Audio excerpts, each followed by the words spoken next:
Chers amis, très content de vous retrouver pour un autre épisode du podcast Jamais assez. C'est parti.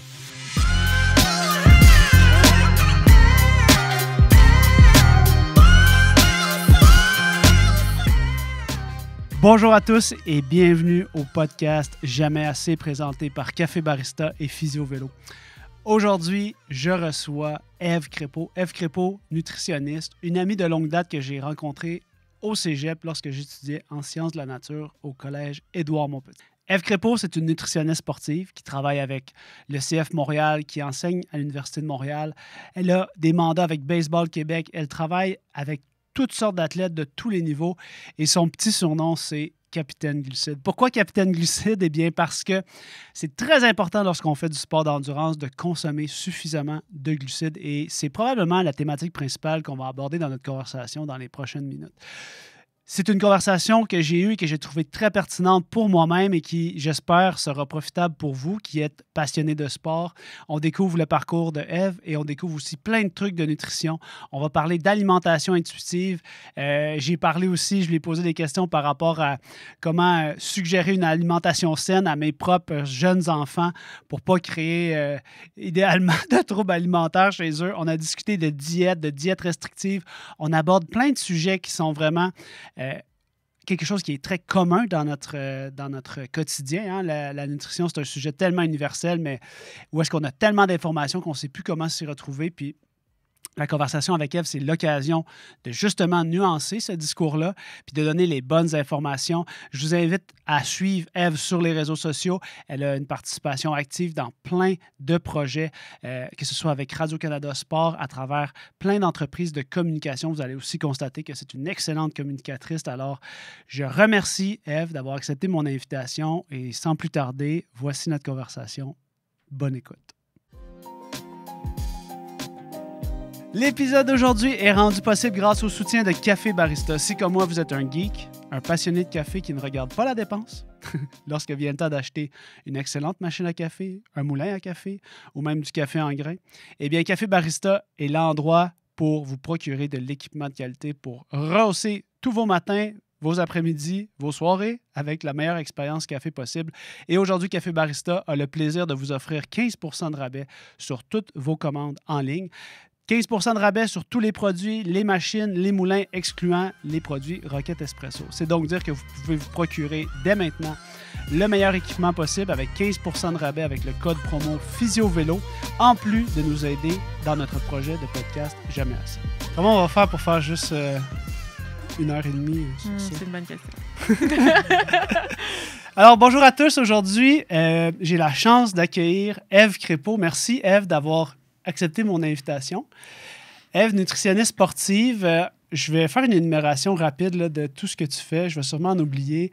Tu es toi-même une athlète qui aime les sports d'endurance. Tu es chargée de cours à l'Université de Montréal au programme de nutrition. Passionné de science, mais on t'appelle aussi Capitaine Glucide. Oui! Aujourd'hui, je reçois Capitaine Glucide. Tu travailles avec les Carabins de Montréal dans tout sport confondu. Tu es collaboratrice aussi sur certains contenus courts de Radio-Canada Sport. Tu travailles avec Baseball Québec plus récemment. Tu écris des articles dans K-Mag. Bref, tu es passionné de nutrition, mais j'ai l'impression que tu es aussi passionné de communication. Oui, exactement. Tu m'as dit en pré-entrevue que une des raisons pourquoi tu avais accepté l'invitation, c'était important pour toi de réussir à communiquer la bonne information. Comment tu crois être en mesure de communiquer la bonne information quand on se retrouve dans une marée, dans un océan de contenu sur les réseaux sociaux? Justement, c'est difficile de s'y retrouver. Puis les réseaux sociaux sont très mauvais en nuances. Puis la nutrition, tout est dans la nuance, malheureusement. C'est pas attrayant, mais c'est ça que c'est. Ouais. Puis l'idée, c'est d'essayer de débroussailler le tout pour les gens, de leur donner la bonne information dans tout ce que... Tu sais, n'importe qui sur TikTok peut dire n'importe quoi maintenant. Puis c'est très attrayant, puis t'as le goût de le croire. Puis parce que ça a fonctionné sur toi, ben, tout le monde devrait le suivre, mais ça ne fonctionne pas comme ça, la science, je sais. Donc, l'idée, c'est d'essayer de guider les gens avec les meilleures informations possibles, dont les informations sur les glucides, d'où Captain Glucide, parce que les glucides ont très mauvaise presse dans les réseaux sociaux. Donc, c'était pas la grosse tendance de la décennie. J'attends avec impatience la diète pro-glucide. On a fait la diète pro-gras avec le keto, tous les chèques de protéines du monde. Le monde aime bien les protéines. Maintenant, c'est le temps des glucides. 2023 peut-être. Le temps est venu pour une révolution. J'ai hâte. Faut que les glucides se lèvent debout, tu sais. Ah ouais, faut qu'ils prennent leur place. Oui, 100%. Surtout chez les athlètes, parce que c'est leur source d'énergie principale. C'est tellement important. Puis j'ai l'impression de toujours devoir les défendre. C'est quasi épuisant. Là. Aujourd'hui, on va faire ton parcours. Nous, on s'est connus. Dans le fond, on a étudié ensemble au cégep à Édouard-Montpetit. Oui, ça fait profil longtemps. sciences nature. Ça va faire... Oh là, longtemps. 20 ans, ça va bientôt 20 faire ans, 20 ans. Je sais pas, quelque chose comme ça, 18, 19, 20 ans. Quand tu étais... Moi, je veux qu'on reparte de là, tu sais, ton background sportif à ce moment-là, puis qu'est-ce qui a fait que tu as pris la décision d'aller en nutrition? C'est une discussion qu'on n'a jamais eue, puis qui m'intéresse d'explorer avec toi. C'est une décision un peu plate, honnêtement, parce que ça fait tellement longtemps que je sais que je veux faire ça que je me rappelle même pas le déclic. Pour vrai? Oui. La seule chose que je me rappelle, c'est que déjà au secondaire, je savais que je voulais faire ça. Il n'y avait pas de doute dans mon esprit. Dans mon album de finissant, mon rêve. Il est écrit ça dans l'album? C'est écrit être nutritionniste des Canadiens de Montréal. Maintenant, je suis nutritionniste du CF Montréal. C'est un peu proche quand même. Puis, moi, je te dirais que dans l'éventail de comment être proche de son rêve de secondaire 5, t'as pas mal... Moi, je pense que tu l'as. Oui, je pense que je peux faire un check là-dessus. Ouais. Donc, ça fait vraiment longtemps. Ça fait longtemps que je fais du sport. Tu sais, au cégep, justement, je faisais badminton au niveau collégial. Je jouais au soccer longtemps. Puis là, maintenant, comme tu disais, je me suis vraiment enlignée plus vers les sports d'endurance, course à pied, course de sentier, vélo, triathlon. C'est pas mal. Qu'est-ce qui fait qu'au second... T'aimais ça cuisiner? Genre, comment ça? J'aimais ça cuisiner. Bien, encore là, quand j'étais jeune, quand j'étais une enfant, j'étais l'enfant la plus difficile du monde. J'aimais rien manger. Oh, ouais. Encore là, c'est très étonnant que je sois devenue nutritionniste. Mais justement, le jour où est-ce que j'ai reçu un livre de recettes, puis que j'ai commencé à cuisiner par moi-même, c'est là que le déclic s'est fait. Puis que j'ai aimé commencer à cuisiner, puis... Parce qu'il y avait du plaisir. Et voilà. Fait que c'était un amalgame de tout ça, la cuisine, le sport, aider les gens. Voilà, je suis devenue nutritionniste. C'est encore difficile? Absolument pas. Ah. J'ai fait un 180 degrés. C'est fascinant. Bon, ça va donner de l'espoir à tous les parents. Oui. Faites-les cuisiner, vos enfants. Faites-les cuisiner. Ouais. Ah ouais, ça, c'est tout un défi. Là. C'est plus, faut que tu les ramasses après, mais c'est une autre histoire. Alors, tu t'es inscrit en nutrition direct en sortant du cégep? Oui, exact. C'était mon seul choix. Je pense que j'ai mis deuxième choix, design d'intérieur, parce qu'il fallait que j'en écrive un, mais j'étais convaincue que j'allais là-dedans. Tu sais, j'ai un parcours quand même assez linéaire. Ouais. Puis même quand j'ai commencé la nutrition, pour moi, c'était clair que je voulais aller en nutrition sportive. C'était mon but, donc j'ai fait ma maîtrise là-dedans. Et tout récemment, j'ai fait un diplôme de nutrition sportive du Comité international olympique, oui, c'est vrai. Qui était vraiment très, très spécifique à ce que je faisais. Donc, ça l'a encore plus, intégrer mes notions scientifiques sur le sujet. Parce que là, dans ce certificat-là, cette formation complémentaire-là du Comité olympique, c'était orienté sur la prise en charge d'athlètes de ce niveau-là? Oui, exactement. C'est 2 ans. C'est comme une méga revue de littérature sur tous les sujets qui concernent les athlètes de niveau olympique et pro et compagnie. Là. Donc, c'est très, très, très axé là-dessus.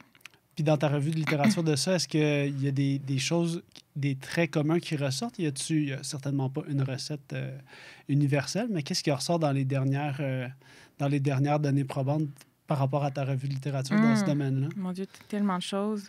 Tu sais, la nutrition sportive, ça évolue énormément. Ouais. Mais la nutrition, en général, c'est une science qui est jeune, donc ça évolue. Même des choses que j'ai appris dans mon bac il y a 10 ans que maintenant, j'enseigne différemment aujourd'hui. Donc, ça fait juste 10 ans, ça fait pas longtemps.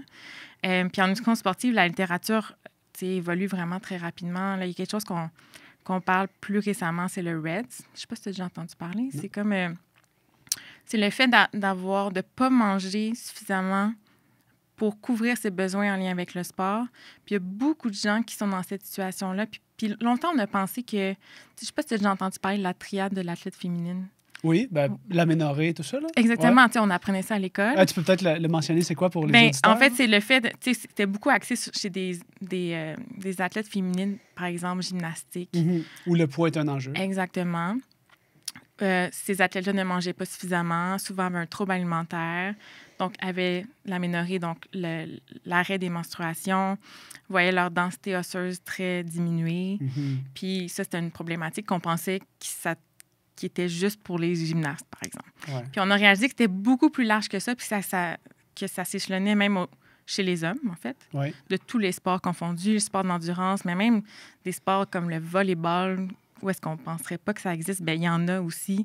On réalise que c'est très, très parsemé parmi les athlètes. Puis en fait, c'est quelque chose qui vient affecter et la performance, mais et la santé aussi, sur plein de niveaux. Au niveau cardiaque, au niveau densité osseuse, justement, au niveau mental. Bref, c'est comme une plaie, là, vraiment. Il y a vraiment ça, c'est très grave. Puis on réalise que, il y a beaucoup de sportifs qui, sans le savoir, même des fois sans le vouloir, ne se nourrissent pas assez, ne mangent pas assez de calories, d'énergie, de glucides, peu importe, pour subvenir à leurs besoins.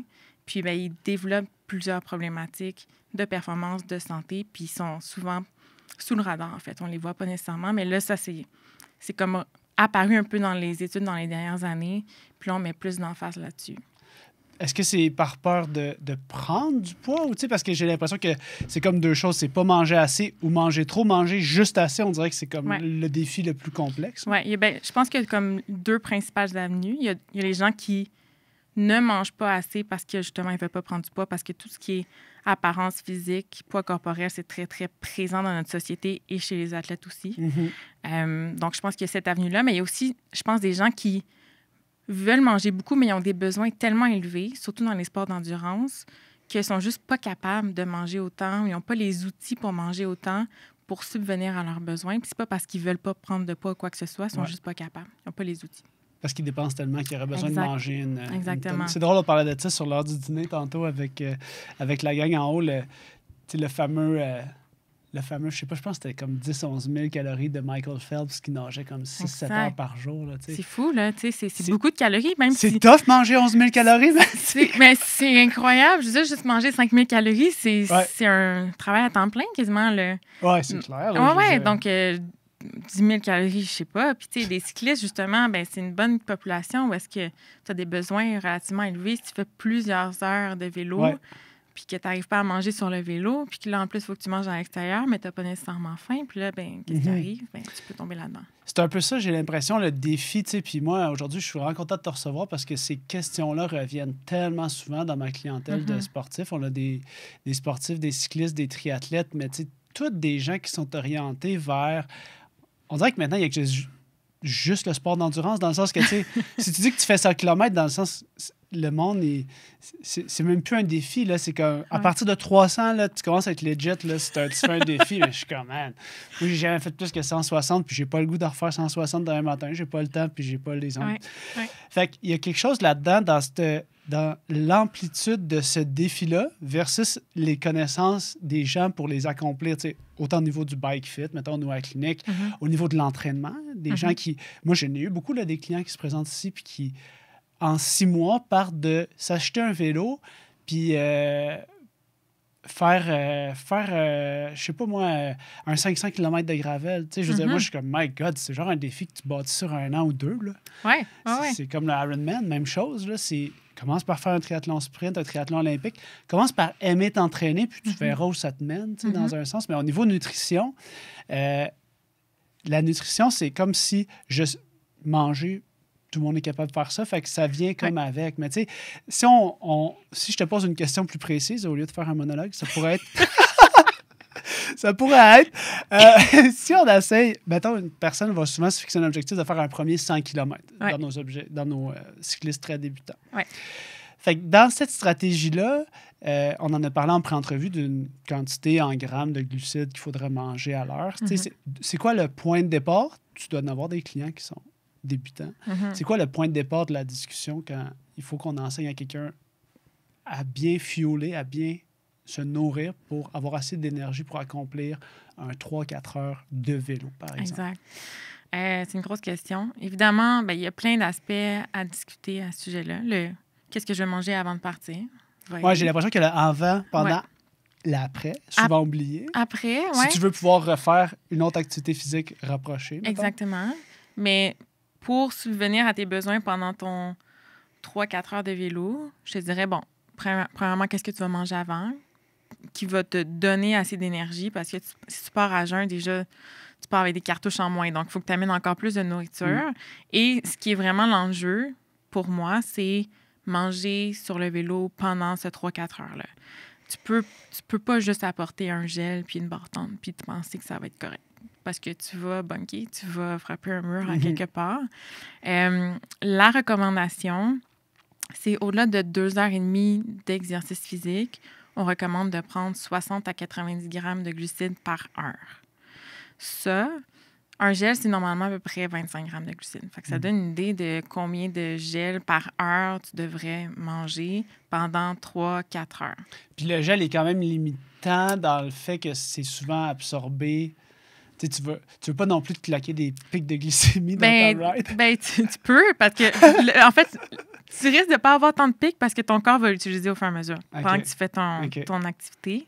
Mais tu peux pas prendre 10 gels pendant 3-4 heures parce que ça se peut que ton estomac t'aime pas beaucoup puis que ça crée de la diarrhée et d'autres troubles digestifs. Fait que ça, il faut faire attention, il faut diversifier. Parce qu'il y a certains sucres qui sont plus prompts à donner...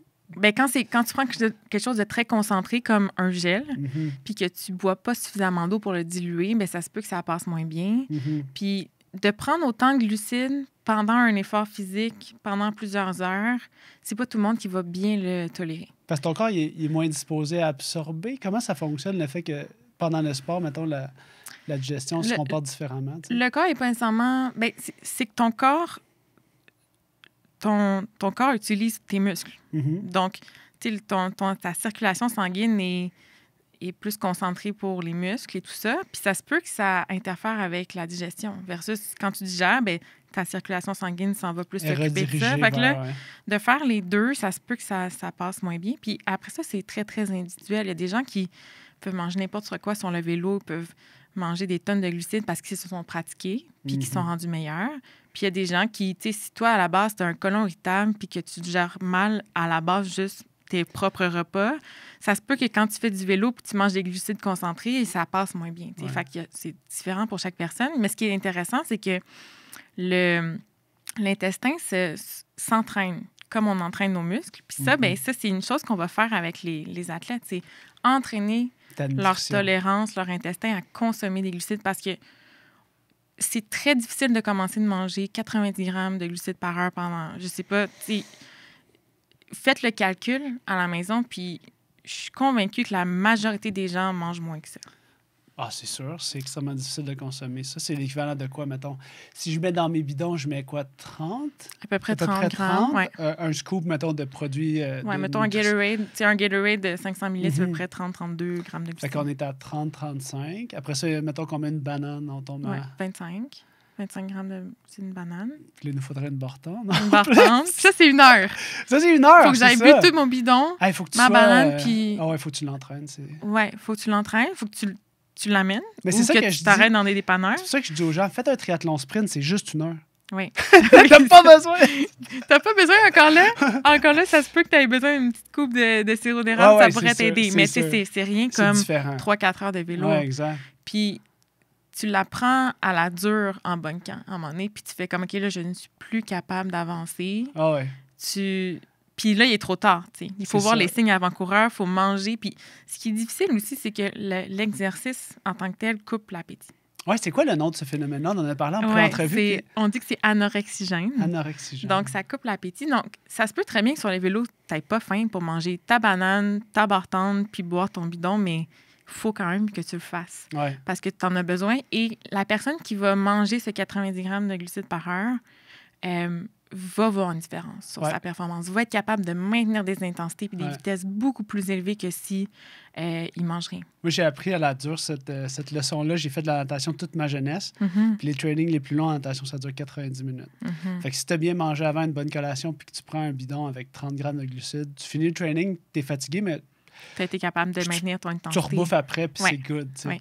Fait que là, je m'écœure un peu de la natation. 15-16 ans, j'ai goût de faire d'autres choses. Je fais du triathlon. Puis là, on commence à faire des runs de genre 1h30 de vélo, 2 heures de vélo, 3 heures de vélo. Puis là, man, je me rappelle, on est moi puis mon ami Jonathan, puis on revient, là, mais genre dans un état d'esprit second, là, complètement. Mais tu sais pas c'est quoi, t'es juste comme, man, c'est tough faire 3 heures de bike. Avec 2 bouteilles d'eau, c'est long, hein? Ouais. Puis là, on s'en va en camp d'entraînement, m'amener en Virginie, au Blue Ridge, une place que beaucoup de Québécois vont. Puis là, on est avec on est clairement les plus jeunes qui font du triathlon, genre au début des années 2000, en bas de 18 ans, il n'y a personne qui fait ça. Puis là, les plus vieux, qui ont, je sais pas, il y avait de l'air vieux à mes yeux, mais ils devaient avoir mon âge. Ils me disent, non, mais les gars, là, vous venez pas avec nous, non, mais vous venez même pas à ride si vous avez pas une banane puis une mortande, puis genre, vous pouvez pas venir avec nous, genre, on n'en veut pas on veut pas que tu bugnes. On veut pas de boulet, genre. Ouais, t'es comme, OK, ça gosse. Fait que là, finalement, tu sais, on va aller rider avec eux, fait qu'on amène de la bouffe. Mais là, l'affaire, c'est qu'on commence à bouffer, puis là, man, on est en avant toute la ride, puis on est comme, aïe, finalement, c'est pas tough, faire 3 heures de bike. Le problème, c'est qu'on mangeait rien, mais on l'a pas appris parce qu'on n'a jamais fait de sport d'endurance avant de se le faire dire par du monde qu'eux, ils ont sûrement bunké. Appris à l'azur aussi, exact. Des fois, j'essaie de dire ça à mes patients. Je dis, tu sais, vous pouvez, là, essayez-le, là, avec un bidon d'eau. Vous allez voir c'est quoi, mais tu sais, comme si je peux. Puis des fois, les clients m'en parlent. Je suis comme, je prends un café le matin, puis je vais faire 2 heures de bike avec un bidon d'eau. Je suis comme, mais comment tu te sens à la fin? Ouais, ma journée est longue, j'ai mal à la tête. Je suis comme, ouais, ben, en tout cas, peut-être juste penser à ta nutrition, tu sais, un petit peu. Là, j'ai comme l'impression que les besoins. Puis tu peux le faire, mais tu vas être en mode survie un peu tout le long. Tu seras pas capable de pousser. Si tu vas à easy ride, là, puis que ça te dérange pas de rouler 20 km/h, fine, tu sais, comme. Puis tu te sens pas bien, tu te sens bien, mais si tu veux que tes entraînements comptent, exactement, tu fais des intervalles, quoi que ce soit, tu en as besoin de glucides. Mais si tu manges autant de glucides, ça se peut qu'au début, tu aies mal au ventre, puis tu te sens pas bien au début, puis que tu es comme, tu sais, manger beaucoup de glucides, à un moment donné, ça devient irritant, là. Mais pour les performances, c'est sans équivoque, ça fait une différence.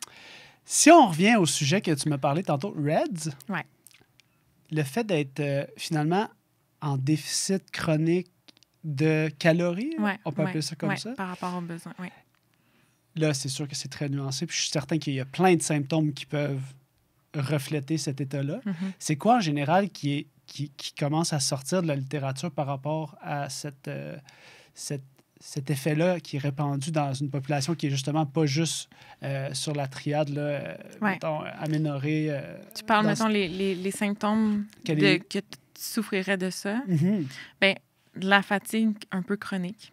Puis même quand tu dors ton 8-9 heures par nuit, tu es toujours fatigué. Irritabilité aussi. Souvent malade. Souvent blessé. Tu sais, ce genre de choses-là où est-ce que tu sens que tu fais tout correct, mais que pourtant, tu es tout le temps blessé, tout le temps malade, tu es fatigué, tu sais pas trop, puis tu peux pas mettre le doigt là-dessus. Tu as été voir, ton fer, il est correct, c'est pas de l'anémie. Ben, ça, les gens prennent des prises de sang, puis... Oui, ça va pas nécessairement montrer ça.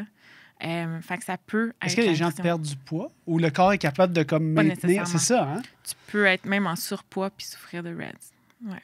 Fait que c'est pas juste des gens qui vont être anorexiques. Fait que c'est comme un diagnostic d'exclusion, genre, une fois que... Ben, il y a différents, quand même, marqueurs physiologiques là, au niveau, justement, de la densité minérale osseuse. Tu parlais du cœur, tantôt? Oui, il y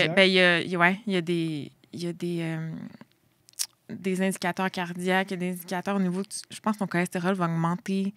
Chez les hommes, quelqu'un qui va avoir moins de libido, ça va être un signe aussi.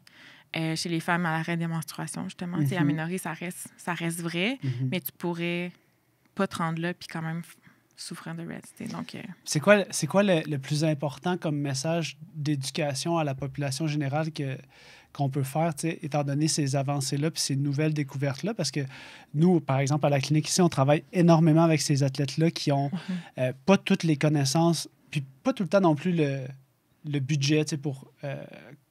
consommer les services d'un professionnel en nutrition, tout ça.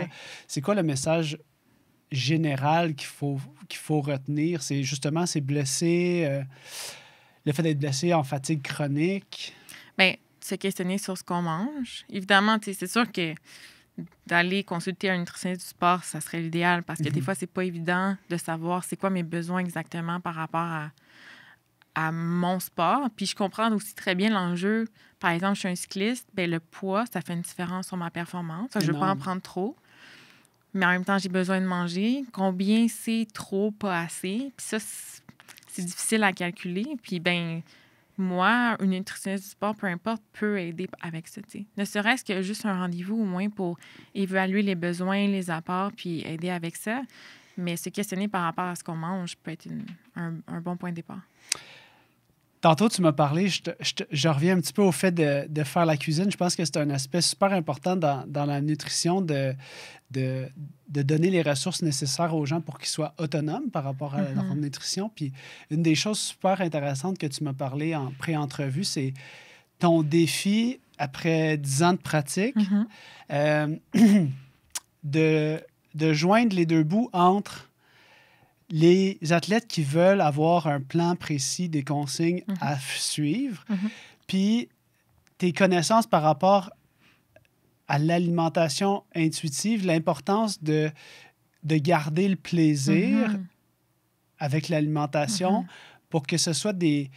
Puis ça se reflète aussi dans les coachs qu'on reçoit ici, tu sais, de pouvoir donner des outils à quelqu'un pour qu'il soit à long terme juste bien, tu sais. Oui. Alors, c'est un milieu difficile à trouver pour moi parce que j'ai longtemps été dans la nutrition sportive, les recommandations, 90 grammes de glucides par heure, force-toi à manger ta banane, ta bartende, puis ça. Puis... Entraîne-toi avec ta banane et ta Écoute pas tes signaux de faim parce qu'ils sont pas bons à ce moment-là. Puis après, il y a de plus en plus, on axe sur justement écouter ses signaux de faim, de satiété, développer une bonne relation avec l'alimentation. L'alimentation intuitive, c'est un peu un mouvement aussi par rapport à ça. Puis j'y crois fortement. Mais je suis moi-même conflictée, justement, parce que je me dis, OK, mais c'est tout sauf ce que je fais. Moi, je suis tellement précise sur des quantités que je vais calculer pour la personne pour pas que la personne ait à le faire, parce que je veux pas non plus que n'importe qui commence à calculer des calories, tout ça, parce que je pense que ça peut... La ligne est mince entre, justement, avoir une préoccupation trop excessive par rapport à l'alimentation, le poids, tout ça, puis je veux vraiment pas aller là. Donc, souvent, je me dis, ben je le fais pour les gens. Puis après, je leur parle plus en termes d'équilibre de portions et tout ça. Mais après, il n'y a pas beaucoup de place pour, justement, le plaisir de manger. On dirait qu'on ne se rend jamais là. En fait, c'est surtout les conseils pour la performance. Tu n'as pas le temps de discuter de ça. Mais, tu sais, il n'y a jamais personne qui vient me voir, un athlète qui vient me voir, hey, j'aimerais ça améliorer la relation avec ma nourriture. C'est comme, ça serait génial, mais ils veulent... Un athlète veut améliorer sa performance. Par où tu prendrais ça s'il y avait un athlète qui se présentait devant toi puis qui te disait écoute, j'aimerais améliorer. Tu sais, parce qu'en vieillissant, je pense que c'est peut-être des athlètes plus âgés qui auraient cette réflexion-là de dire, tu sais, je suis tellement tout le temps concentré. C'est comme un peu tout le temps checker ses stats sur Strava. Tu sais, j'aimerais ça retrouver le plaisir finalement de faire du vélo puis d'être capable de faire une ride sans GPS. Exact. Sans ta montre, sans tu prendrais ça par quel bout? Mais je serais contente. Je serais tellement heureuse. Je pense que je dirais, vous êtes mon premier client, merci. C'est quand même des notions que je peux inclure ici et là, mais d'y aller 100% parce que c'est tellement important, puis on n'en parle pas beaucoup, mais les athlètes qui prennent leur retraite, souvent, eux, ils ont été habitués, là, c'est comme des machines, ils ont été habitués à suivre un plan d'entraînement, de nutrition, puis ils sont vraiment bons. Puis là, tout d'un coup, ils arrêtent de faire leur sport ou ils en font vraiment moins, donc leurs besoins changent. Mais ils ont été habitués à manger selon ce qu'on leur disait de manger et pas selon leur faim, selon leurs besoins. Puis là, ils se retrouvent un peu perdus. Puis c'est sans surprise qu'il y a plein d'athlètes retraités qui prennent du poids, qui développent des relations un peu malsaines avec leur corps et la nourriture parce que là, ils sont désorientés. Puis souvent, ils n'ont plus de soutien au niveau professionnel et compagnie. Donc, clairement. Le fait d'implanter justement cette relation saine avec la nourriture, alimentation intuitive en cours de route, mais on peut les laisser ensuite, après leur carrière, avec peut-être des meilleurs bagages, des meilleurs outils. Ça me fait penser à ce que je t'ai dit, ce que je t'ai jasé après entrevue par rapport au fait que chez nous, on a une relation spéciale avec le dessert pour nos enfants. OK. À cause qu'on avait écouté une émission de format familial avec des nutritionnistes qui parlaient de la relation avec la nourriture pour les enfants. Le fait que, de dire, par exemple, tu finis ton assiette. Puis, tu sais, j'ai l'impression qu'il y a aussi des modes là-dedans, fait que je sais jamais trop où me placer. Mais, tu sais, le fait de dire, tu dois manger ton brocoli si tu veux avoir ton biscuit, tu sais. Nous, les filles, à la maison, ils mangent... Le dessert, ils le prennent souvent de bonne heure. Dans le repas, Puis souvent, mettons, ils mangent leur portion de crème glacée, puis ils en ont le droit à une. Tu sais, genre, ils font leur portion de dessert, puis ils mangent leur dessert. Puis après ça, ils vont finir leur pâte. Ah ouais, hein? Avant? Mais c'est parfait. Ils bouffent 4 pâtes. Ils savent que ce soir, c'est comme, mettons, on fait un soir de fruits, un soir de dessert à leur choix, tu sais.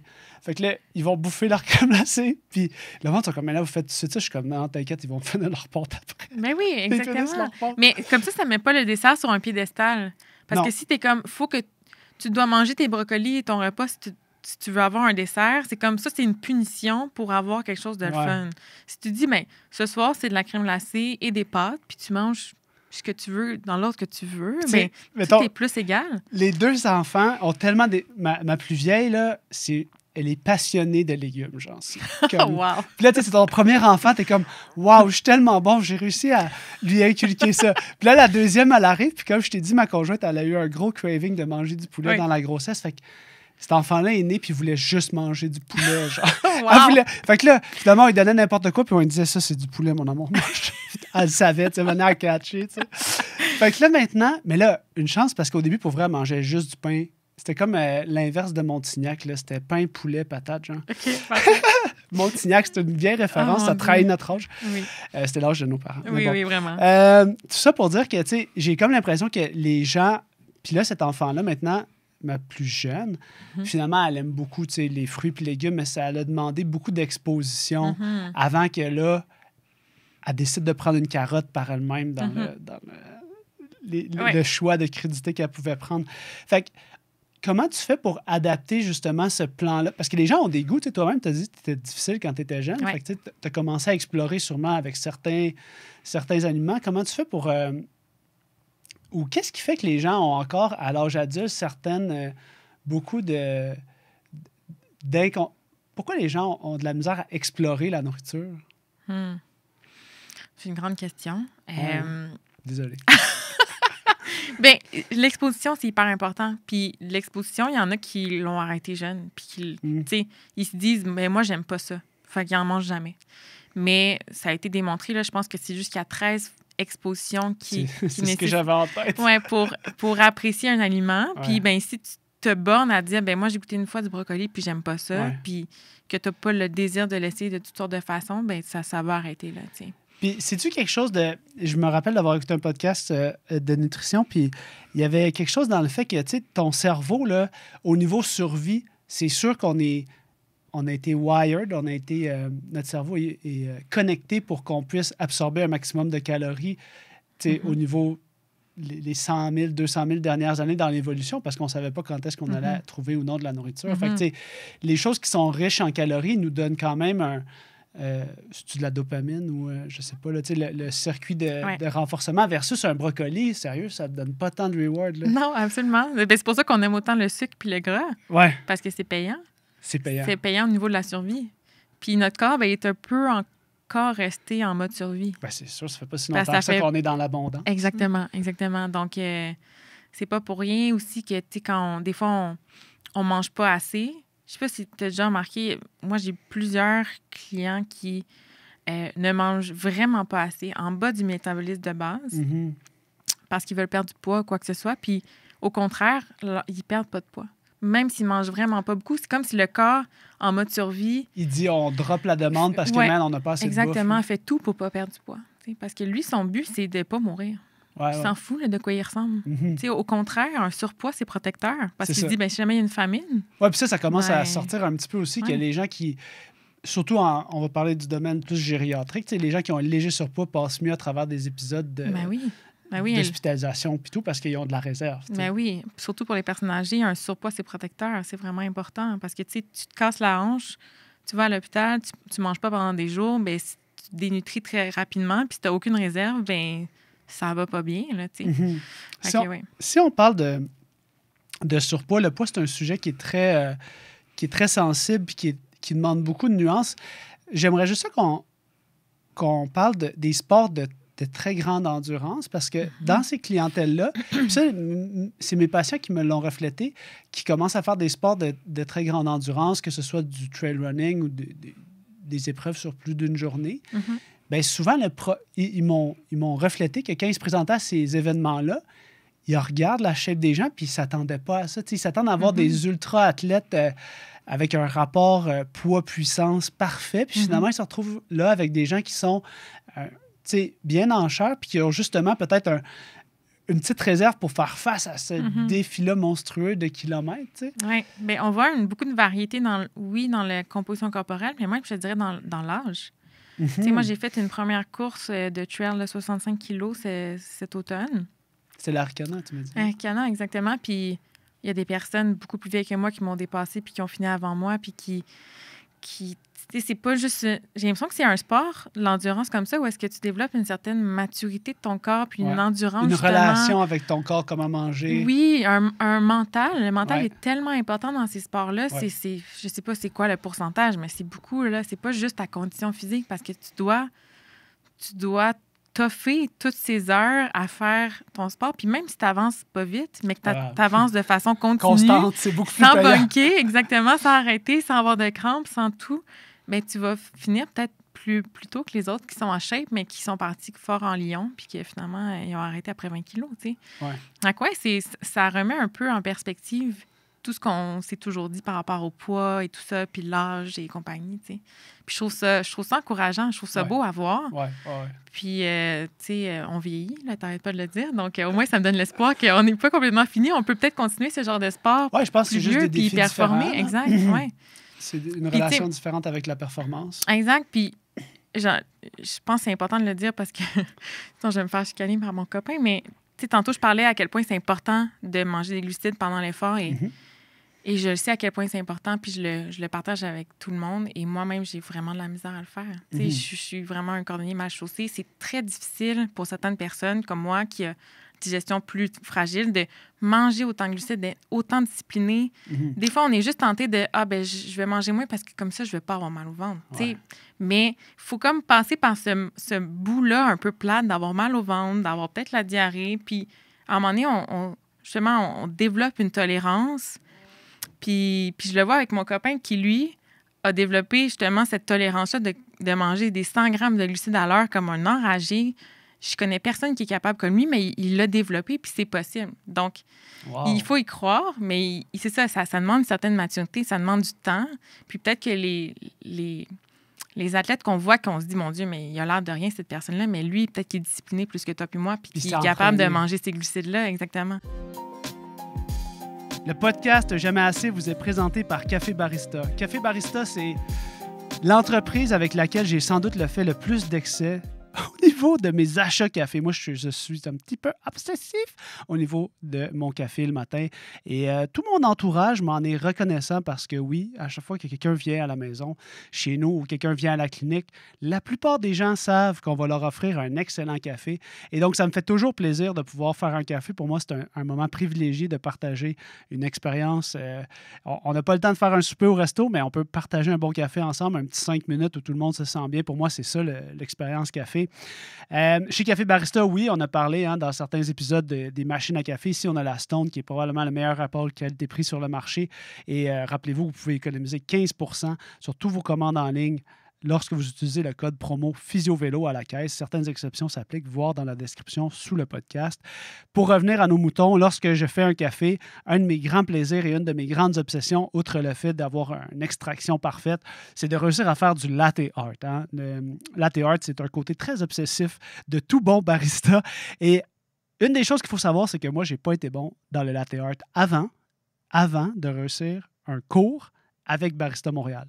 Une des choses que j'aurais dû faire bien avant dans mon parcours de barista, c'est prendre des cours de latte art.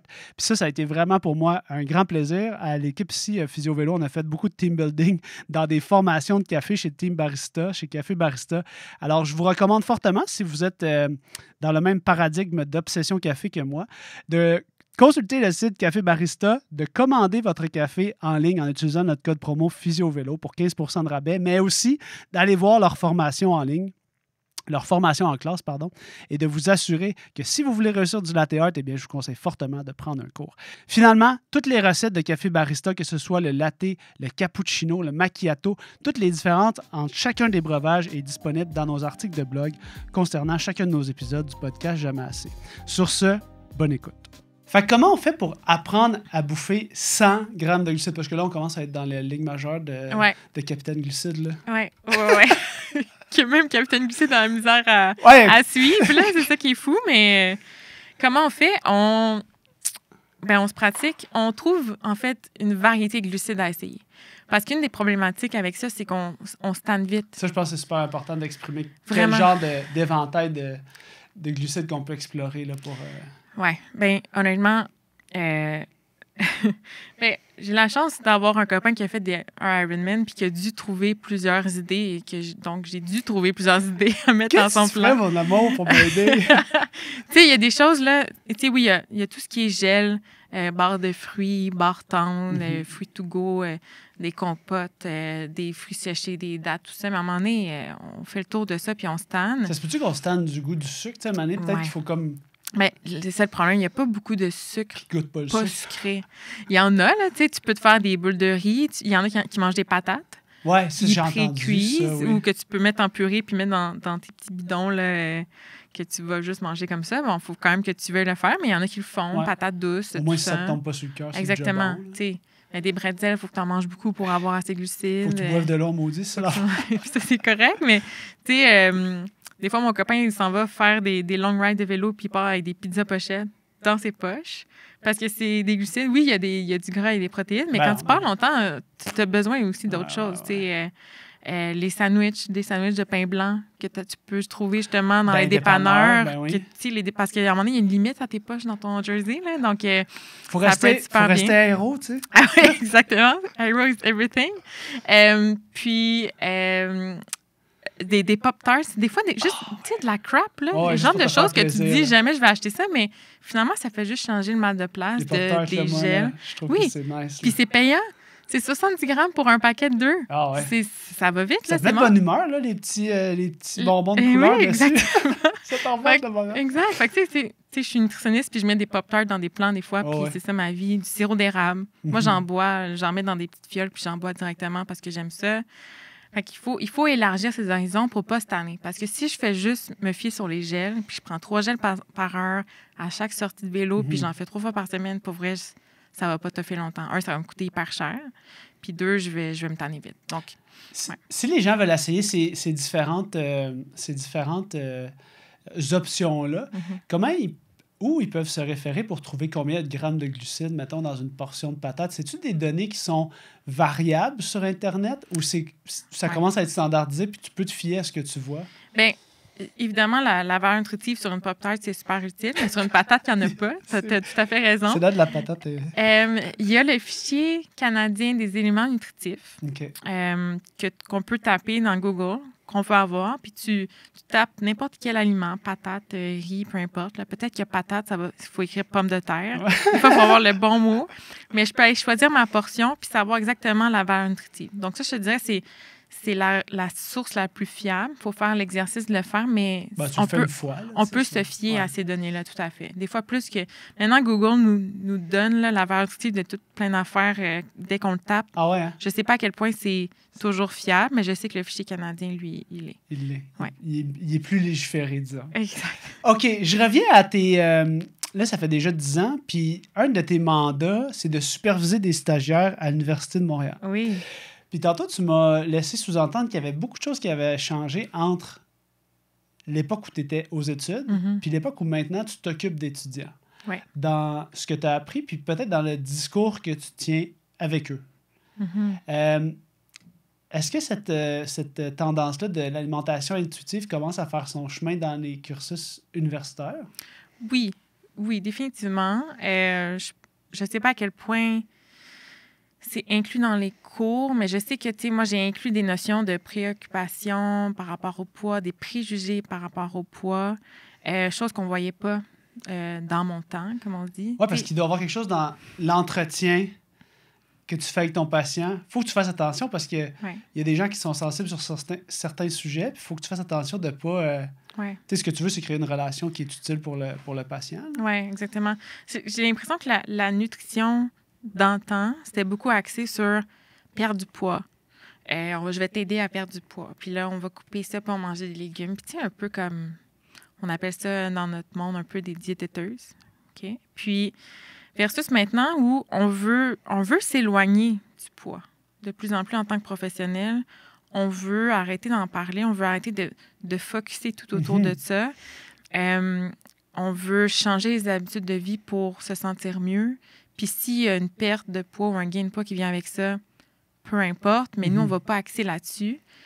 Il y a un changement de paradigme par rapport à ça au niveau des professionnels de la santé, notamment les nutritionnistes, mais il y a des médecins qui vont encore peser leurs patients puis dire « Ah, ben, tu as pris du poids, perds du poids ». Puis ça, ce message-là, il peut être hyper toxique parce que toi, tu peux le recevoir de façon très mal. Ça peut affecter ton estime de toi. Ça se peut que tu dises « OK, bien, il faut que je perde du poids, je vais aller faire la diète keto que j'ai vue sur TikTok ce matin ».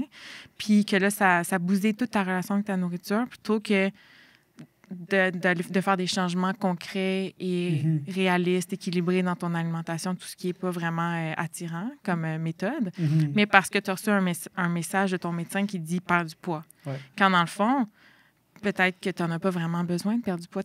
On a beaucoup axé nos interventions sur le poids, puis on essaie de s'en éloigner. Ben, peut-être parce qu'on avait l'impression que c'était un synonyme de santé, alors que finalement, exact. Avec le temps, on comprend que ça ne l'est pas. Dans la tête de beaucoup de gens, c'est encore un synonyme de santé. Si tu es en surpoids, tu n'es pas en santé. Puis dès que tu es maigre, tout va bien dans ta vie. Exactement. Puis c'est tout à fait... C'est tellement faux. Il n'y a rien de plus faux que ça. Tu peux être maigre, puis fumer, pas faire d'exercice, puis manger de la crap, mais tu as une hérédité qui fait que tu es maigre. Exact. Puis tu peux faire tout le contraire, puis avoir un surpoids, puis pas avoir de problème de santé. Mais on est conditionné dans notre société à avoir 1 égale 1. Puis c'est ça, on essaie un peu, en fait, de guider les futurs nutritionnistes vers quelque chose d'autre. Mais c'est difficile des fois parce que nos clients, les futurs patients, eux, sont encore dans ce paradigme-là. Ils disent, moi, je dois perdre du poids. Tu sais, le nombre de fois que je vois des gens, je dois perdre du poids, OK, mais pour quelle raison? Juste pour le principe. Parce qu'on dirait qu'on est comme dans une société où est-ce qu'il faut perdre du poids. Puis on ne sait même plus pourquoi. Juste parce qu'on se l'est tellement fait dire. Puis c'est hyper triste. Donc, tout ce qui s'est préjugé-là par rapport au poids, la grossophobie, c'est quelque chose qui est apparu, qui a toujours eu, mais dont on parle plus depuis les dernières années. Puis, il faut conscientiser les gens là-dessus. Puis, ben moi, il y a 10 ans, on n'en parlait pas de ça. Pas du tout. C'était l'IMC. Puis voilà. Puis là, maintenant, on est comme... L'IMC. Tu relayais aux oubliettes, ça, l'IMC? Ben, j'aimerais ça. J'aimerais beaucoup ça. Je l'enseigne moi-même parce qu'on dirait qu'on n'a comme pas le choix. Parce que, tu sais... Ça fait partie du bagage universel. Tu dois comprendre c'est quoi. Parce qu'un jour, un médecin va peut-être en parler. Mais est-ce qu'on peut ne pas classer les gens en fonction de leur IMC? Tu sais, obésité type 1, type 2, type 3...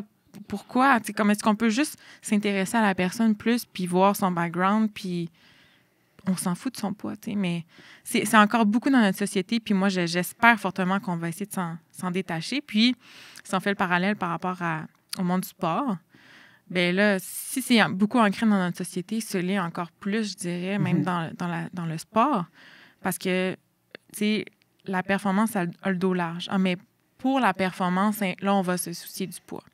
Puis, tu sais, c'est pas parce qu'on veut trop mettre sur le poids, mais c'est parce que ça affecte la performance. Puis, on se cache derrière ça, on dirait, pour justifier, bien, on va peser nos gens plein de fois ou on va vraiment s'assurer que la personne perd toujours plus de poids. Mais c'est pas plus je perds de poids, tu sais, un cycliste qui va toujours être de plus en plus léger. Oui, OK, peut-être qu'il va y avoir une augmentation de la performance, mais à un moment donné, il va peut-être être tout le temps malade, tout le temps se blesser. Puis, ça va pas bien aller. Là. Fait que, tu sais, il y a une limite à ce poids-là. Fait qu'il faut qu'on essaie de s'en détacher un peu, mais c'est pas facile parce que c'est tellement ancré dans nos habitudes. Ce focus-là sur le poids, c'est peut-être aussi un peu par rapport à ta profession, maintenant que tu as 10 ans d'expérience, c'est peut-être se tirer dans le pied aussi parce que vous faites tellement plus que juste... C'est pas ça votre travail, là, c'est pas gérer le poids des gens. Là. Non. C'est de... Comment tu définirais ta mission à part Capitaine Glucide? Là? Mais c'est drôle parce que il y a beaucoup de gens, je ne sais pas c'est quoi la proportion, mais plus que 50%, qui viennent me voir pour un changement de composition corporelle. Que ce soit gain de masse musculaire ou perte de gras. Puis est-ce que c'est parce que tu es dans le sportif ou tu vois ça dans les... Est-ce que tes collègues qui ont d'autres champs d'expertise voient ça aussi? Bien, je pense que la gestion de poids est omniprésente. Les autres spécialités, que ce soit diabète, maladie chronique, ben oui, l'obésité est un facteur de risque, donc gestion de poids est là souvent. Je pense que oui. Mais en nutrition sportive, je le vois beaucoup. Ma mission, moi, je le vois comme une amélioration de la performance. Oui, ça peut passer par un changement de composition corporelle, mais ça passe aussi par manger assez, manger assez glucides, bien s'hydrater, avoir un bon timing aussi. Tu sais, je mange quoi, quand? Tu sais, c'est pas juste combien de calories j'ai besoin de manger dans ma journée, puis c'est tout. C'est comment est-ce que je répartis ça, qu'est-ce que je mange avant, pendant, après. C'est tellement large, tu sais. Donc, la performance. Mais pour moi, c'est ça, c'est d'aider et contribuer à la performance de l'athlète pour qu'il soit au maximum de son potentiel. Puis, tu sais, un athlète, et comme tout le monde, mange minimum 3 fois par jour, en tout cas, de façon générale, relativement souvent. Ouais. Fait que ça me surprend encore que de nos jours, on attribue si peu d'importance à la nutrition. Tu sais, de plus en plus, là, mais il faut quand même que je me batte des fois pour montrer à quel point c'est important la nutrition quand les gens mangent de toute façon à tous les jours et peuvent soit se tirer dans le pied en faisant des choix sous-optimaux ou optimiser leur performance, justement. Je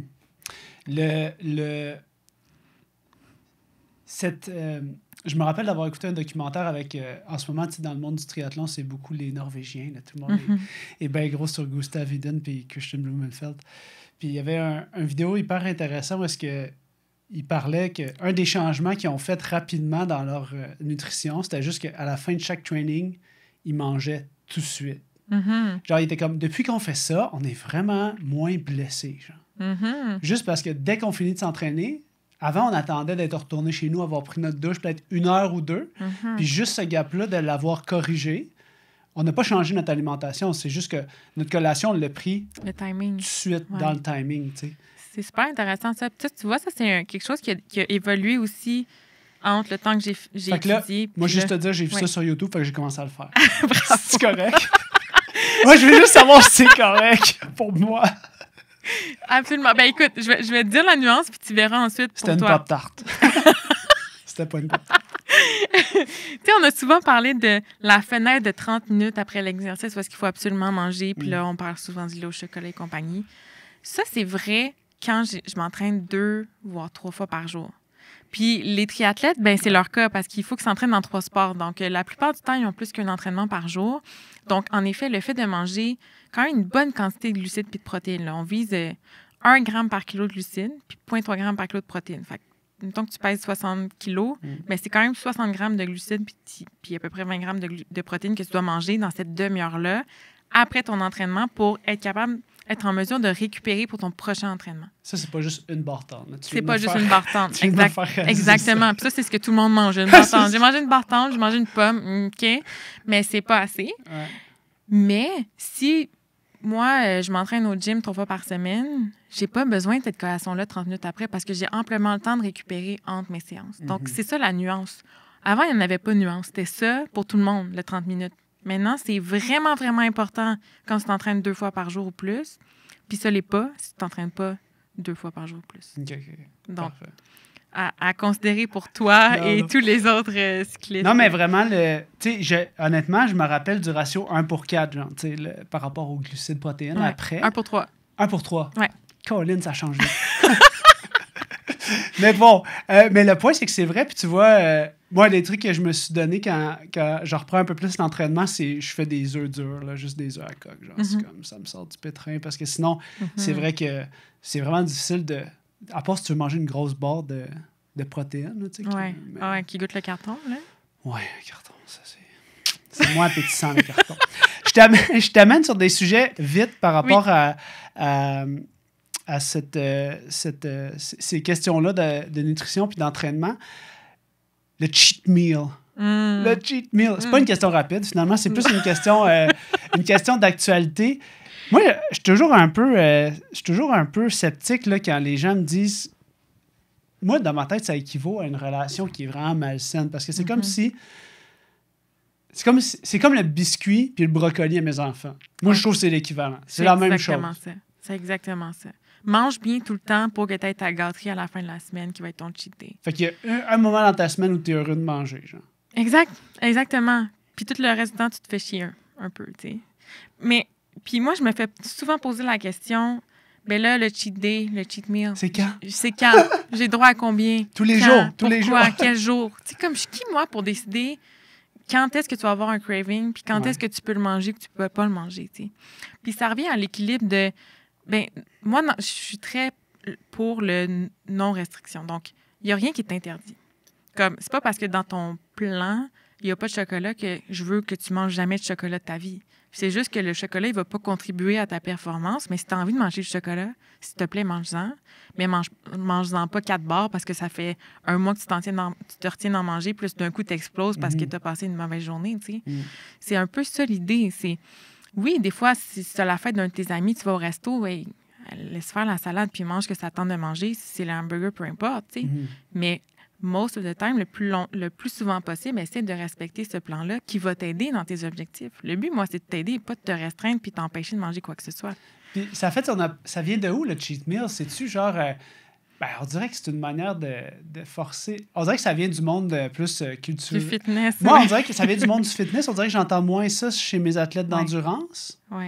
Peut-être parce qu'ils doivent tellement manger qu'ils n'ont pas vraiment besoin de cheater ou cheat meal parce que, tu sais, justement, leur défi à eux, c'est de manger assez. Exact. Versus quelqu'un qui fait du fitness, qui mange du poulet et du brocoli à tous les jours de sa vie avec de la sauce Red Hot parce que tu n'as pas le droit de rien d'autre qui a des calories. Ben c'est sûr que tu as envie d'un cheat day à un moment donné pour pas devenir fou. Tu sais, je comprends tout à fait, mais clair. peut-être qu'il y a une problématique avec ton plan qui est trop restrictif. Puis pour moi, c'est peut-être ça le problème, plus que le cheat day. Quand tu fais affaire avec des athlètes, tu m'as parlé d'un phénomène intéressant. Puis tu sais, je pense qu'il y a beaucoup d'athlètes de haut niveau qui arrêtent, qui n'ont pas préparé l'après-carrière, qui n'ont pas préparé. Puis tu sais, c'est tout à leur honneur d'avoir réussi à maintenir des hauts standards, tu sais, d'être justement des machines à réussir à rentrer tout ce qu'il y avait dans l'horaire. C'est quoi les trucs pour transitionner? Tu sais, c'est-tu d'aller refaire, comme tu disais, les besoins changent. Il faut comme aller refaire une évaluation des besoins. Oui, ça peut être ça. Ça peut être ça. Puis ça peut être, c'est un bon moment pour se reconnecter à ces signaux. Tu sais, parce que normalement, qu'on parle de ça, j'ai l'impression. Le corps, il est normalement bien fait. Tu sais, si tu regardes un enfant, c'est quand même bon pour écouter ses signaux parce qu'il est pas encore... La société n'a pas encore d'éteint sur lui. Tu comprends? Il n'y a pas encore de pression. Tu sais, mettons, tu regardes les enfants dans un party de fête. Tu sais, il y a du gâteau, un enfant va manger 2 bouchées, puis après, va aller jouer parce que ça ne l'intéresse plus. Tandis que les adultes vont tous manger le gâteau parce que du gâteau, j'en mange jamais. Puis là, on mange du gâteau, puis là, c'est bon. T'sais. Puis on perd un peu ces signaux-là de est-ce que j'ai envie de manger? Oui, je mange. Est-ce que. Tu sais, il y a plein de fois parce que j'ai faim, mais il faut pas que je prenne du poids, fait que je vais pas manger. Ou j'ai pas le temps parce que je travaille. Peu importe la raison, je vais pas manger. Ou au contraire, on a été habitué de finir notre assiette. Fait qu'on finit notre assiette, peu importe si on a faim ou plus faim, ou on va prendre une autre assiette juste parce que c'est bon ou peu importe. Donc, on perd ces signaux-là. Puis il y a tellement maintenant, dans notre société, d'influences qui font en sorte qu'on perd nos signaux. C'est-à-dire que tout ce qui est notre téléphone, l'ordinateur, les tablettes, Netflix et compagnie. Tu m'en as parlé, c'est quand la dernière fois? C'est quand la dernière fois que tu as mangé avec rien qui te distrait. Rien, là. Pas tes enfants, pas un livre, pas ton sel, pas un balado, rien. Ça compte un livre? Un livre, je pensais pas que ça compte. Là, tu sais, déjà, si tu manges avec un livre, je trouve que t'es quand même bon. Mais mettons, là... c'est le seul moment calme que je me rappelle de ma dernière année, c'est peut-être un repas avec un livre. Oui, exactement. Puis même là, t'es distrait. Ouais. Donc, ça se peut que tu t'écoutes pas vraiment ce qui se passe dans ton corps quand tu manges. Est-ce que c'est bon? Est-ce que ça te satisfait vraiment ou pas? Quand est-ce que tu sens que, là, je pourrais arrêter de manger puis je me sentirais bien? On a complètement perdu ça. 100%. Parce qu'on mange à midi parce que c'est notre heure de lunch. Puis peu importe si on a faim ou pas, c'est ça. Fait que tu manges ton lunch, puis peut-être que ta pause est loin, fait que tu vas manger plus pour... Ça, c'est quelqu'un qui travaille 9 à 5, mais même des gens qui ont un horaire atypique, on oublie de manger parce qu'on est occupé. Il y a tellement de choses qui viennent influencer ce qu'on mange puis nos signaux qu'on perd complètement ça. Mais si on était capable de mieux se connecter, techniquement, on répondrait à nos besoins, puis pas plus, puis pas moins. Est-ce que c'est quelque chose qui est simple? Non. C'est simple de le dire, ouais. Mais c'est pas simple du tout. Qu'est-ce qui est accessible au quotidien pour faire genre un first step? Je ferais l'exercice de manger avec aucune distraction une fois, juste pour voir à quel point c'est différent de notre réalité. Ouais. Donc, tu manges un repas tout seul, avec aucune distraction, puis tu vois ce qui se passe dans ton corps. Déjà, ça en dit beaucoup dans cette expérience-là, même si c'est difficile et... le but, c'est pas de manger toujours comme ça, parce que manger, c'est social aussi. Ouais. Je veux que tu manges avec ta famille, c'est important. Mais sinon, c'est plus se questionner. À chaque repas, de peut-être à la moitié de ton assiette, de juste prendre 5 minutes pour se dire comment je me sens en ce moment. Est-ce que j'ai encore faim pour continuer? Ou est-ce que si j'arrêtais maintenant, je serais satisfait? Puis de simplement se poser la question, puis ensuite de prendre la décision de je continue pas, peu importe. Ouais. Plutôt que de prendre le réflexe de juste finir son assiette. J'ai l'impression qu'il y a une question de temps aussi. Tu sais, avoir le temps de manger, c'est comme beaucoup plus agréable. Puis j'ai l'impression qu'il faut que j'aie le temps d'y penser. Même, tu sais, mettons, je pense à un souper en famille. Bon, ça, c'est une des choses qu'on essaie de s'obliger à faire à tous les jours chez nous. Mais le fait qu'on se bloque cette fenêtre-là, tu sais, on n'est pas pressé, on peut parler un peu. Une demi-heure, tu sais, c'est déjà bon. Si t'as une demi-heure assis, là, c'est comme... C'est un big success. Puis tu sais, on est comme... À chaque fois, je suis assis, puis là, tout le monde se lève, puis là, moi, je suis comme, non, on pourrait rester assis. Il me semble qu'on est bien là. Ça, c'est le fun. Il me semble qu'on est bien. Ça. Mais ça, c'est correct. Là, les enfants sont jeunes, puis eux autres, déjà, qui ont réussi à rester assis peut-être 30 minutes, c'est genre un exploit. Gros succès. Mais j'ai l'impression qu'il y a un enjeu de temps. Tu sais, si tu es pressé à manger, ça prend... Tu m'en as déjà parlé, mais ça prend quand même un certain temps parce que c'est une question d'hormones sécrétées, le sentiment d'avoir suffisamment mangé. Le lien entre le cerveau et l'estomac, ça prend à peu près 15-20 minutes. Donc, si moi, je mange mon repas en 5 minutes, bien, ça se peut très bien que j'ai l'impression d'avoir encore faim parce que le signal, c'est pas rendu. Donc, je vais manger encore, peut-être, si j'ai d'autres choses à manger, puis je vais avoir mangé trop par rapport à mes besoins. Donc, ça, c'est une première chose qu'on peut essayer de faire, d'essayer de ralentir notre rythme de consommation. Ouais. Des fois, je donne le défi de mettre un chronomètre. Donc, tu prends ton repas, tu commences le chronomètre, puis tu dis que tu n'as pas le droit de prendre ta dernière bouchée avant 15 minutes. Fait que ça se peut que tu finisses ton assiette en 4 minutes, puis que ta dernière bouchée, tu la regardes pendant une dizaine de minutes avant de pouvoir la manger. Puis là, ça va être long, puis ça fait pas de sens. Mais graduellement, tu vas peut-être ralentir ton rythme pour plus l'étirer sur 15 minutes pour justement que ce signal-là ait le temps de se faire puis que tu puisses te connecter à tes signaux. Puis là, on est en train de parler d'une situation où on veut réapprendre à connecter avec le signal de « j'ai assez mangé ». Si on revient dans le problème des athlètes d'endurance qui ne vont pas consommer assez, ça me semble être paradoxal d'apprendre à respecter ces signaux de faim. Peut-être les redécouvrir, finalement. Peut-être qu'ils devraient manger beaucoup plus souvent dans une journée ou je ne sais pas par quel bout prendre ça. C'est pour ça que je te pose la question. Reconnecter un athlète qui a besoin de manger plus. Oui, puis il y a des gens qui vont se restreindre beaucoup pour perdre de poids ou quoi que ce soit, puis qui vont perdre même la sensation de faim. Pas nécessairement la sensation de satiété. D'avoir assez mangé. Oui, exactement. C'est vraiment... Ils n'ont pas faim. Puis c'est pas parce que leur corps n'en a pas besoin. Des fois, on perd ça à force de restrictions. Fait qu'il faut comme un peu se forcer, justement, à ce moment-là, pour réapprendre... En fait, repartir un peu la machine de la sensation de faim dans notre corps. Donc, on peut pas toujours se fier 100% à notre corps. Puis c'est ça qui rend un peu complexe. Même chose avec, quand je disais le sport est anorexigène, bien, l'effort va couper mon appétit, mais ça se peut que j'ai quand même des besoins, donc je ne peux pas nécessairement me fier à ça. Donc, c'est peut-être d'éduquer les athlètes de quand est-ce que c'est pertinent d'essayer de se connecter à ces signaux, puis quand est-ce qu'il faut que je suive justement le plan. Que je m'oblige un petit peu. Exact. Là. Comme tantôt, on parlait de la demi-heure après l'entraînement. Ça se peut que tu n'aies pas envie de manger 3 barres tendres puis tes œufs à la coque, mais ça se peut que ça soit ça que tu aies besoin. Exact. Pour réussir le prochain training. Lorsqu'on parle de communication sur les réseaux sociaux, qu'est-ce qui est à la mode présentement? C'est quoi ton opinion personnelle sur un peu les tendances un petit peu dangereuses qui circulent présentement sur TikTok? Je sais pas ce qui se passe sur TikTok, là, je suis pas encore là. J'y vais, je pense, une fois par mois, puis je me tanne rapidement.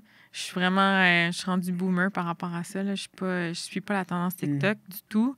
J'ai l'impression qu'il y en a tellement. Qu'est-ce que tes clients te reflètent comme étant... Bien, le jeûne intermittent a eu son lot de... J'avais une question sur ça. de views, là, je ne sais pas trop comment dire, mais ça a été très populaire. Ça a eu beaucoup d'attention. Ça a été, je dirais, la dernière diète très populaire. Pour la gestion de poids, pour certaines personnes, ça fonctionne bien. C'est une façon un peu moins restrictive parce que tu manges ce que tu veux dans ton 8 heures, mais tu coupes complètement, justement, tes signaux de faim et de satiété. En dehors de ces 8 heures. Bien, je veux dire, toi, tu manges entre midi et 8 heures, peu importe ce que ton corps te dit. Ouais, si tu as faim à 7 heures le matin, c'est attends à midi. Exactement. Fait, je suis contre l'idée de par ce principe-là. Puis pour des athlètes, c'est difficile de combler tes besoins qui sont plus élevés dans une fenêtre de 8 heures seulement. Puis là, après, est-ce que ça tombe que ton entraînement est dans ces 8 heures-là? Tant mieux si oui, mais sinon, là, tu viens d'affecter ta récupération et tout ça. Donc, c'est hyper difficile. C'est pas quelque chose qui est réaliste pour les athlètes, selon moi. Cette diète-là intermittente, qu'est-ce qui fait que ça a été aussi populaire versus les autres diètes où c'était vrai... En fait, c'est parce que c'est quasiment pas une diète, c'est plus un genre d'horaire, finalement, d'alimentation versus les autres diètes qui étaient très... c'est quoi les derniers trucs? C'est genre paléo, keto... Keto et tout ça. C'est que tout d'un coup, au lieu de il n'y avait plus de restrictions. Guider sur les choix alimentaires, c'était on guide sur ton horaire. Fait que ça change le mal de place, ça fait différent, ça a l'air plus sain. Justement parce qu'il n'y a pas de restriction, mais une restriction d'horaire. Fait qu'il y en a une quand même. Puis justement, ça coupe ce signal-là. Donc, pour moi, c'est juste des tendances. Il y en aura toujours une autre. Là, j'attends la prochaine. Je ne sais pas ça sera quoi. Les glucides. Trop de glucides? Ça se peut-tu trop de glucides? Ça se peut, trop de glucides, bien sûr. Ça se peut, mais comme ça se peut, trop de protéines, trop de lipides, trop de tout, là. Après entrevue, on a parlé des changements, disons, des changements proposés, des situations de consommer la nourriture qui ont changé dans les derniers guides alimentaires. On a parlé de ce qui s'était fait au Brésil, si je ne m'abuse, puis qu'est-ce qui avait suivi dans ces derniers guides-là. Est-ce que, dans votre travail, vous sentez que les tendances suivent les guides alimentaires ou le guide alimentaire suit les tendances? C'est quoi qui vient en premier? C'est l'œuf ou la poule? C'est quoi qui... C'est une bonne question. Je pense que j'ai toujours vu le guide alimentaire un peu comme rétrograde et... tu sais, moi, c'est un outil que j'utilise pas beaucoup parce que c'est pas spécifique à la clientèle. Est-ce qu'ils enseignent encore ça à l'école? Il me semble que c'est à l'école que j'ai vu ça. Oui, c'est sûr que oui. Hein? Puis pour la population générale, honnêtement, surtout le nouveau guide alimentaire est beaucoup mieux parce que c'est vraiment sous forme d'une assiette. Puis comment est-ce que j'équilibre mon assiette? Versus avant, c'était un nombre de portions. Est-ce que tu as mangé tes 7 à 12 portions de produits céréaliers? Qui va commencer à compter toutes les portions? Ça n'avait aucun sens, tout ça. Versus maintenant, c'est vraiment une assiette où est-ce que tu as la moitié de l'assiette de légumes et de fruits, un quart de féculents, un quart de source de protéines qui peut être végétale, animale, peu importe. Puis voilà. C'est beaucoup plus concret pour quelqu'un de dire, OK, mon assiette, est-ce que ça respecte à peu près ça? Exactement. Après, un athlète va avoir des besoins différents. Ça se peut que le quart de féculents, ils doivent être plus gros selon... Si tu es un athlète d'endurance, ça se peut que ça ne soit pas assez, puis ils doivent moduler. Donc, c'est pour ça que je l'utilise pas beaucoup. Mais pour la population, en général, c'est un outil qui peut être vraiment intéressant parce qu'on parle souvent en nutrition d'assiette, justement. L'assiette équilibrée, l'assiette du sportif, parce que c'est beaucoup plus concret pour la personne de réaliser, est-ce que, plutôt que de compter des portions, est-ce que ça ressemble à ça? Est-ce que j'atteins mon objectif pour ce repas-ci? Oui, non, parfait. Faut que ce soit... Cet épisode du podcast Jamais assez vous est présenté par les formations en bike fitting de Physio Vélo. Pour un temps limité, économisez 10% sur l'ensemble de nos formations en e-learning en utilisant le code promo PhysioVélo lorsque vous passez à la caisse. La clinique PhysioVélo offre des formations en bike fitting depuis 2018. Nous avons accueilli plus de 500 étudiants afin d'expliquer, afin de démontrer, en fait, de pratiquer, afin de donner toutes les connaissances nécessaires aux passionnés de vélo pour faire du bike fitting, pour recevoir des clients en clinique. Que ce soit des clients comme Primo Vélo, Decathlon Canada et tous les physiothérapeutes et les kinés en Europe, en France, en Belgique et au Canada qui se sont formés avec nos formations en ligne. Tout notre contenu éducatif permet aux passionnés de vélo de prendre en charge des cyclistes en clinique ou en boutique vélo afin d'optimiser leur positionnement. Sachez aussi que nos formations en ligne permettent aux étudiants qui ont terminé le curriculum d'assister à nos cours en classe pour venir perfectionner toute leur habileté de bike fitting en laboratoire pratique lors de nos formations au Québec et en France. N'oubliez pas d'utiliser le code promo PhysioVélo pour économiser 10% sur nos formations en ligne lorsque vous passez à la caisse. Facilement implantable dans le quotidien. Exact. Visuellement, ça parle plus aux gens. Je te ramène à ton travail à l'UDM dans ta supervision de stagiaire quand tu as le cours anthropométrie, consultation nutritionnelle puis entrevue motivationnelle. Ouais. C'est bien ça? Oui. Dans l'entrevue, qu'est-ce qui est important d'enseigner aux nouveaux nutritionnistes? Qu'est-ce qui est la clé d'en faire une bonne entrevue?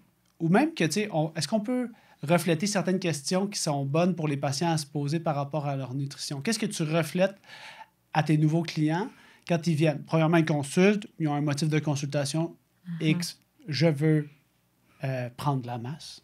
C'est souvent, tu le dis, par rapport à la composition. Ouais. Est-ce que dans ton travail, tu vas... Tu sais, nous, je fais le parallèle en clinique. Tu sais, des fois, les clients viennent et disent « OK, je viens pour un bike fit. » Puis j'ai l'impression que mes cales... là, j'ai un mal au genou, puis c'est mes cales. Ils savent déjà. Je suis comme « OK, cool. » Mais j'ai écouté toutes tes vidéos YouTube, puis je suis sûr que c'est mes cales. OK? Ben, c'est peut-être pas ça, tu sais, finalement, vu que vous êtes ici là, pour consommer du service. Fait que, tu sais, je leur dis souvent, si, mettons, t'avais pas mal au genou, tu sais, moi, dans le fond, je vais me concentrer sur ton genou, je te garantis pas que c'était calme, mais tu sais, si t'avais pas mal au genou, ben, tu sais, est-ce que tu serais ici aujourd'hui? Non, OK, bon, parfait. Fait que notre objectif, on va se le dire, grosso modo, c'est ton genou. C'est ton genou. Tu sais, si j'ai réussi à plus te donner mal au genou, peu importe ce que je fais. De quelle manière, ben, notre objectif est atteint. Fait que, est-ce qu'il y a cette espèce de recadrage-là? Parce que j'ai l'impression que dans ce que tu m'avais reflété par rapport au fait que, bon, les gens veulent des consignes, mais moi, je veux leur donner des bonnes habitudes. Est-ce que tu as la chance, des fois, de recentrer cette discussion-là avec eux? Parce que tu es passionné de ça, puis tu veux que les gens aient du plaisir à manger, puis tu veux qu'il y ait des habitudes à long terme qui sont saines, tu veux leur rendre service. Là. Le but, c'est de ne pas les avoir dans ton bureau. Là, dans le sens, ils sont comme « Hey, Eve, genre, je fais encore les trucs que tu m'as dit il y a 7 ans, puis ça va super bien. » Tout à fait. Oui, puis ça, c'est un bon exemple avec les menus. Les gens qui viennent me voir, moi, j'aime ça avoir un menu. Tu me dis quoi manger tout le temps, puis moi, je le fais. Wow! Puis moi, justement, je les amène à... T'as-tu un resto? Tu peux m'engager à temps plein, puis je vais te faire ton menu de la semaine à tous les jours de ta vie, mais c'est une béquille que de faire ça pour toi. Je t'apprends pas à bien manger, je t'apprends pas à décider par toi-même est-ce que j'ai besoin de glucides ou pas, ou plus ou moins, ou dans quel moment. Tu sais, ton horaire d'entraînement va changer. Donc moi, mon but, c'est de te guider là-dedans, te donner les outils pour qu'ensuite tu aies la bonne réflexion à faire par rapport à tes besoins. Mais si je te donne un menu, c'est une béquille. Je t'apprends rien. T'sais. Donc oui, des fois, il faut recadrer. Puis je t'avoue qu'il y a beaucoup de gens qui viennent puis ils veulent un plan. Je fais des plans alimentaires, mais plus... Pour moi, je les vois comme des guides plus que des plans. Ou est-ce que c'est vraiment sur une journée où est-ce que je vais te guider dans les portions pour réussir à atteindre justement tes besoins en glucides, lipides, protéines. Mais je veux pas que tu commences à calculer. Puis je vais plus te guider sur une journée typique, mais après, il y a des modulations. Il y a justement cette idée de il n'y a pas de restriction. Donc, si tu as envie de manger ça, c'est un peu d'apprendre aux gens c'est quoi une alimentation qui est saine, qui est équilibrée, qui n'est pas noir ou blanc. Puis les gens, ils veulent du noir ou blanc. Donc, les amener vers le gris, puis les amener à être confortables dans ce gris-là. Ça, c'est ce qui est difficile. C'est le défi d'une carrière, ça. Si je t'amène avec le CF Montréal, j'aimerais savoir un petit peu ça ressemble à quoi l'accompagnement des athlètes qui est offert. Parce que, tu sais, ces gens-là, tu vas les voir sur une période prolongée. Ils sont comme obligés. Pas sont obligés, mais ils ont ton service qui est offert. Fait que la plupart des gens doivent l'utiliser, je suppose. Non. Non? Ah, Colin. Est-ce qu'il reste de la place? Je pourrais peut-être jouer au soccer. En fait, mon rôle avec le CF Montréal, c'est beaucoup... c'est peu en individuel. OK. Des fois, je vais faire des interventions individuelles, mais pas tant que ça. C'est plus au niveau... Je travaille beaucoup avec les chefs puis l'équipe thérapeutique, justement. Cool. Bon, parce qu'eux, ils ont la chance d'avoir déjeuner, dîner inclus, cuisiné par un chef sur place. Wow. Donc, je vais travailler avec le chef pour m'assurer que les menus correspondent à leurs besoins. Donc, riche en glucides. Puis eux, ils ont plusieurs pratiques par jour. Fait que là, c'est comme... Ils ont une pratique souvent, tu sais, l'avant-midi. Okay. Donc, ils vont venir déjeuner au centre, vont faire soit leur rehab, peu importe, leurs entraînements. Ensuite, ils vont dîner, puis ensuite, vont quitter ou faire d'autres interventions. Donc, ils ont la chance d'avoir ces 2 repas-là inclus. Donc, moi, je travaille beaucoup avec les chefs pour m'assurer justement que l'offre correspond à leurs besoins, parce que ça, c'est pas toujours clair dans la tête des gens. Je travaille avec les thérapeutes pour tout ce qui est supplémentation, qu'est-ce qu'on leur donne, qu'est-ce qui a du sens, justement, beaucoup sur la composition corporelle. Parce que oui, le poids fait partie, évidemment, en sport pro. Ils voient ça un peu comme c'est des petites machines, donc il faut que ça suive un certain poids. Donc, comment est-ce qu'on fait pour, justement, essayer de les guider là-dedans pour pas qu'il y ait de jugement trop rapide sur lui, il a pris du poids, c'est sûr que c'est pas bien, mais peut-être que c'est de la masse musculaire qu'il a pris, peut-être que c'est du gras. Comment est-ce que nous, on peut l'analyser? Comment est-ce qu'on peut intervenir? Puis comme tu disais, c'est peut-être pas juste sa relation avec la nourriture. Oui, exactement. Fait que je vais intervenir avec certains spécifiques, justement, qui sont problématiques. C'est ça qui est... Je vais travailler avec les problématiques, mais ce qui est difficile en sport pro, c'est que, tu sais, ces joueurs-là, ça se peut qu'ils soient échangés l'année d'après. Donc, le but, c'est pas de mettre plein d'argent sur les éduquer en nutrition. Oui, on veut les éduquer en nutrition, mais est-ce que c'est toujours à refaire parce que l'année prochaine, ils seront avec une autre équipe? Puis là... Ouais, ça doit être difficile pour eux de se retrouver avec peut-être des conseils qui varient d'année en année. Oui, définitivement. J'ai eu des joueurs qui ont joué aux États-Unis puis qui m'ont dit « Ah, là-bas, la nutritionniste me disait que keto, c'était bon. » Puis là, j'étais comme « Ah, fait que là, il faut que tu te déconstruises tout ça. Lui, il croit à ça. Moi, ça fonctionne pour moi. » Tu demandes combien de temps son contrat? C'est difficile, tu sais, mais ça, c'est un cas isolé. Mais ouais, puis tu sais, l'affaire aussi avec le sport pro, puis c'est ma première expérience avec ça. Félicitations, d'ailleurs. Merci. Versus le sport olympique, qui est super motivant parce qu'on dirait que la tête, il veut tout avoir, il veut tout savoir pour être capable d'aller chercher sa médaille aux Olympiques. T'sais.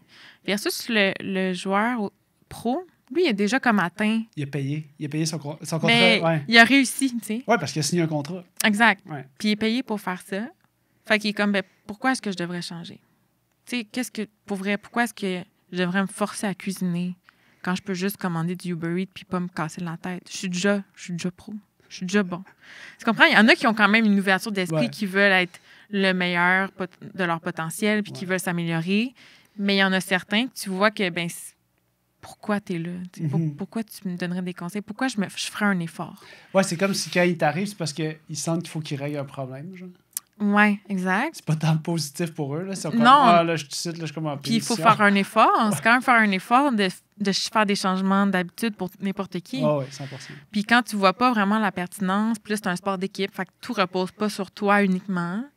Fait que tu peux t'en sortir. Puis, donc, c'est quand même une approche qui est différente. C'est d'autres défis, d'autres enjeux que je trouve quand même un peu plus facile du côté olympique où est-ce que t'as une motivation intrinsèque. Il y a une motivation à l'infini. C'est pas tout le monde, mais ceux qui veulent vraiment vont prendre tes conseils puis vont le boire comme de l'eau puis vont toujours en vouloir plus. T'sais. Parce qu'ils ont toujours quelque chose à prouver. Ils ont une médaille à aller chercher à chaque fois. T'sais. Tantôt, tu as parlé de suppléments. C'est comme un sujet hyper complexe, j'ai l'impression. Puis, ce qui existe sur le marché. Premièrement, ma première question, c'est au niveau des suppléments. Je sais qu'il existe une certification pour ceux qui auront besoin de faire des tests antidopage. Au niveau des suppléments, oui. là, pour être sûr qu'il n'y a pas n'importe quoi dedans et que ça passe les normes. Cet univers-là, c'est quoi ton 2 cents sur le... parce que je pense que la plupart du message véhiculé en nutrition, c'est que si tu manges équilibré puis un peu de tout, il ne devrait pas manquer de rien. Là. Absolument. C'est l'approche food first, donc l'alimentation d'abord, parce que la supplémentation, pour moi, je la vois comme la pointe de la pyramide. La base, c'est ton entraînement, ta nutrition. Il faut que le reste soit bien fait. Le sommeil qui est souvent négligé. Si tout ça est là, c'est vrai que pour certains suppléments, selon ton sport, ça pourrait te donner un petit plus qui permettrait une meilleure récupération, une meilleure vitesse, peu importe. Puis, il y a certains suppléments qui ont été démontrés qui fonctionnaient vraiment avec certains types de sports. Donc, pour moi, j'ai aucun problème à utiliser ces suppléments-là, mais il faut que la base soit là avant. Il y a des gens qui veulent prendre des courts-circuits. Là. Mm-hmm. OK, bien moi, je veux prendre des protéines, je veux prendre la créatine. Tu sais, je veux prendre la créatine pour prendre la masse musculaire, mais est-ce que la personne mange assez? Est-ce que la personne dort assez? Est-ce que la personne fait les bons entraînements? C'est la base pour prendre la masse musculaire. Après, si tu prends la créatine, mais que tout ça, c'est bâclé, bien, ça sert à rien, ta créatine. T'sais. Mais c'est bien plus facile de prendre ton scoop de créatine à chaque jour. 8 heures par nuit. Mais c'est vrai que si tu fais tout bien, puis tu prends la créatine, ça peut être encore plus optimisé. T'sais. Donc, oui, j'y crois, mais pour certains suppléments, il y a à peu près 5-6 suppléments qui ont été démontrés qui fonctionnaient, puis tout le reste, il manque d'évidence scientifique.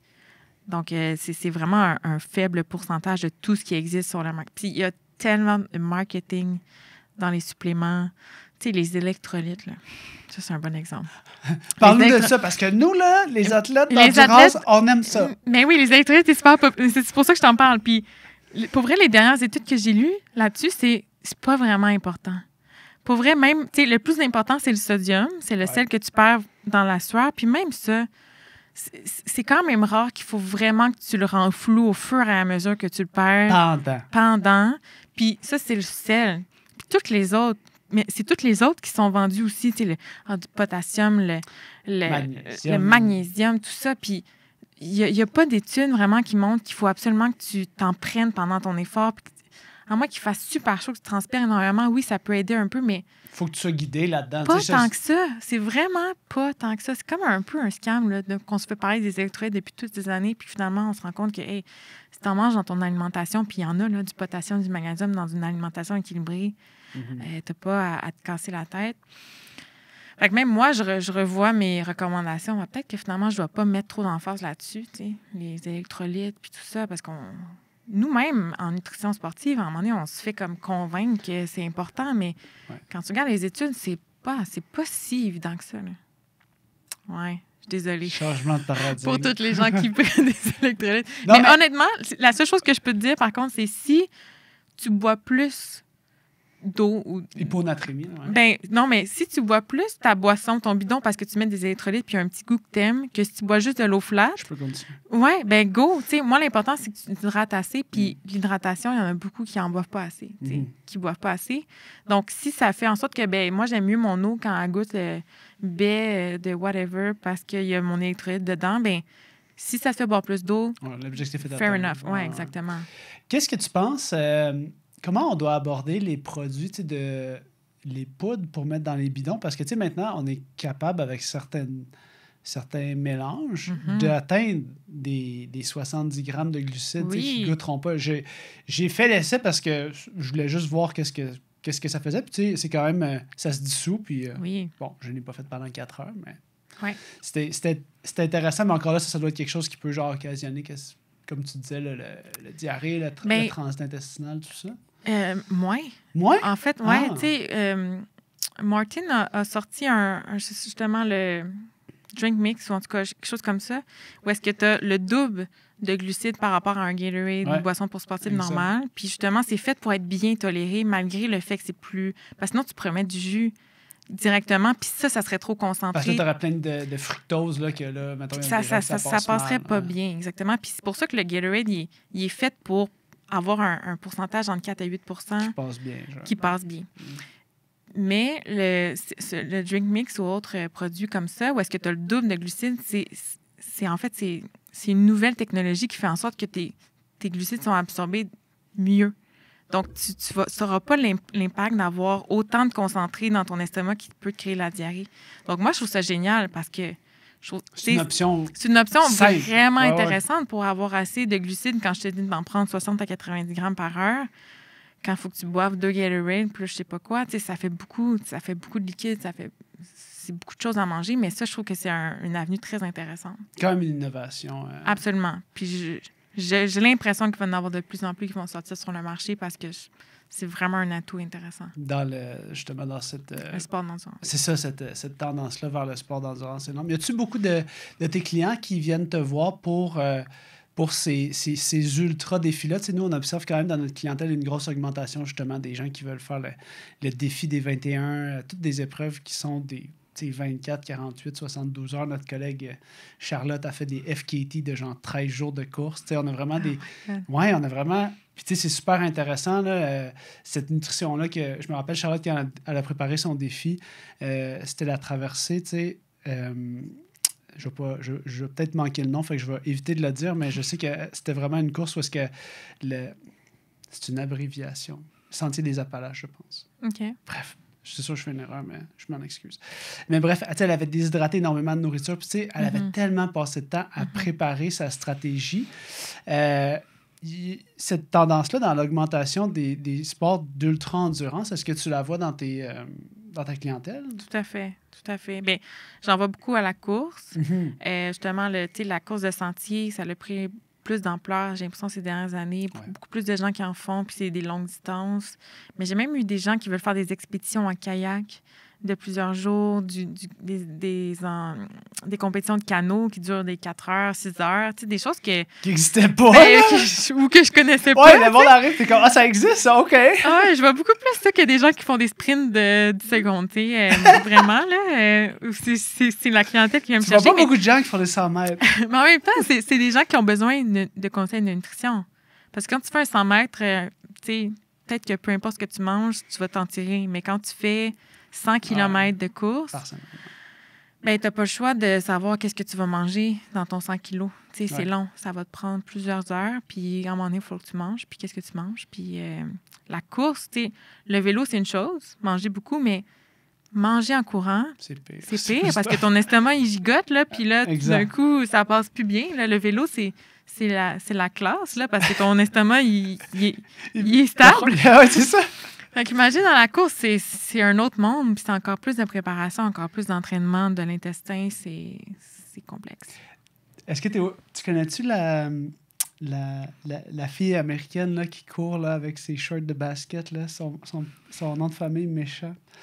Non, ça me dit rien. Cette athlète-là est incroyable. Elle est allée au podcast de Rich Roll, puis c'est comme un peu la joke parce qu'elle avait pas tellement de stratégie, tu sais, puis elle mange des burgers, genre quand elle fait des courses de 250 km, puis elle est comme « I think it's an area for improvement ». Elle cherchait des stratégies, mais tu sais, en même temps, dans ces, comme tu disais tantôt, dans ces ultra longues distances-là, ceux qui réussissent, c'est ceux qui sont capables de, à la limite, ce qu'ils mangent, ça ne dérange pas, c'est juste qu'ils sont capables de manger énormément. Exact. Ben, c'est capable de courir en mangeant des burgers, good for her. Non, je pense qu'elle prenait des petites pauses de burgers. Mais tu sais, dans les ultras, les gens ils boivent du coke. Tu sais, c'est toutes des choses que tu n'es pas habitué d'entendre en nutrition. C'est drôle que tu parles du coach. J'avais un coach hier qui était là, puis que Pierre, il me parlait, puis il me disait qu'au début du triathlon dans les années 80, tu sais, c'était un coke flat, là. On buvait du coke flat, puis tu sais, c'était pas tant... On se posait pas 10 000 questions, là, il fallait juste qu'on fuel, on prenait ce qu'il y avait, puis ça marchait, là. Exact. Mais le coke refait surface dans les courses de trail, justement, où est-ce que, même pas flat, justement, le petit gaz peut t'aider à roter, puis à faire passer le reste, puis après, tu continues, tu sais. Ah ouais. Fait que c'est des choses que tu te dis, mon Dieu, mais voir qu'il y a ça comme les Pop-Tarts, là, c'est la même chose. Voir que la nutritionniste recommande des Pop-Tarts. Ouais. Je te recommande pas ça comme déjeuner le matin. C'est pas un déjeuner équilibré, mais c'est une façon d'avoir des glucides rapidement sur ton vélo, peut-être, tu sais, donc... Fait qu'il y a des choses comme la mode vestimentaire, il y a des choses qui reviennent aux 20 ans. Bon. Toujours. En terminant, j'aimerais aborder un petit peu l'aspect communication. Tu sais, c'est quelque chose, aujourd'hui, tu es là au podcast, tu es toujours super motivé par ces choses-là. Tu as même réussi tu as même été approché par Radio-Canada Sport, tu sais, dans les contenus courts sur les réseaux sociaux. Sur TikTok, oui. D'ailleurs, j'ai eu de la misère à trouver l'autre fois, il a fallu que tu me l'envoies. Moi aussi, je me suis senti bien gros boomer, là, mais... c'est sérieux, c'est une plateforme super intimidante parce que, tu sais, on n'a pas... je pense qu'il y a 24 heures dans une journée, puis des fois, il faut choisir ses combats. Exact, oui. C'est quoi les prochains défis de communication que tu aimerais adresser dans l'aspect de la nutrition at large? Tu sais, je sens que tu aimes beaucoup ça, venir faire des podcasts, puis moi, je te remercie d'avoir eu l'ouverture de venir puis de nous donner ton temps comme ça, puis de donner le temps aux auditeurs de comprendre les concepts de nutrition. C'est quoi tes ambitions pour continuer de communiquer la bonne information? C'est une super bonne question. Je veux un podcast. Pour vrai, le média du podcast est vraiment intéressant. Je trouve que moi, j'en consomme beaucoup. Je trouve ça pertinent. J'adore les conversations que j'ai à chaque fois que je viens à un podcast, donc c'est sûr que ça donne envie de le faire. C'est sûr que pour moi, on en a parlé tantôt, là, mais la combinaison entre la nutrition sportive et l'alimentation intuitive est un mystère pour moi-même. Donc, j'imagine un mystère pour beaucoup de gens. Puis, j'aimerais trouver une façon d'intégrer les deux, même s'ils sont aux opposés actuellement. J'y crois. Ouais, je pense que tu rendrais service à bien du monde. Oui, exact, j'y crois, mais je ne sais pas comment y arriver, mais peut-être que ce sera via un podcast à suivre. Ouais. Je t'inviterai, si tu veux. Ah ben là, c'est pas comme si je m'y connais, je viendrais te poser mes questions. Mais tu sais, je pense que cet aspect-là, justement, d'alimentation intuitive, ça peut tellement être intéressant pour, je sais pas, les parents, tu sais, parce que tu veux donner une relation saine à tes enfants au niveau alimentaire. Nous, ça fait partie de notre quotidien en ayant des enfants, de se dire comment on fait pour pas trop les fucker, entre guillemets, dans le sens que, tu sais, on veut vraiment que ce soit juste le fun puis que ça demeure super plaisant de manger. Après ça, les athlètes, moi, je le vois tous les jours. Là, si tu étais ici à la clinique, tu pourrais avoir un job temps plein. Là. Les athlètes, ils me posent 100% du temps des questions de nutrition. Ils sont comme, il nous faudrait, je sais pas moi, une formation, un cours en ligne. Non. Mais je suis comme, tu sais, l'affaire, c'est que c'est tellement individuel. Oui. Si la réponse n'est pas sexy, tu sais, on en a parlé off the mic tantôt, mais la réponse, c'est nuancé. Oui, c'est gris. Fait que fais un podcast, puis un podcast gris sur la nutrition, ça va être excellent. Non, mais tu sais, un podcast nuancé, parce que de prendre le temps d'expliquer ces concepts-là qui sont complexes, c'est des concepts qui nécessitent une longue explication. Tu sais, on aurait pu parler du vegan, on aurait pu parler du végétarisme, on aurait pu parler de toutes ces choses-là. Tu sais, comment naviguer ça pour chaque personne, puis comment faire attention à X, Y, bref. Absolument. Je vais prendre la chance de te réinviter, c'est sûr. Mais c'est certain qu'un bon podcast, je suis sûr que tu serais super bonne, tu es super bonne en com. Je pense que ça serait vraiment... Je pense que tu serais excellente. Mais je pense surtout que l'audience, elle répondrait 100%. Tu te fais souvent... Tu es allé à Parle-moi de santé, tu as fait toutes ces démarches-là pour bien communiquer. Fait que faut profiter de cette force-là, je pense. C'est très gentil. Ben, merci. Ça m'encourage à poursuivre dans cette voie qui est déjà un petit peu débutée. Puis je vais continuer à être Capitaine Glucide partout ici. Là, c'est, je pense, un défi d'une vie de promouvoir les 100%. Glucides. Jusqu'à jour, peut-être que les glucides n'auront plus besoin de moi parce qu'ils vont être tellement famous que le but de Capitaine Glucide sera atteint. Moi, j'aimerais que ça s'appelle Capitaine Glucide, le podcast.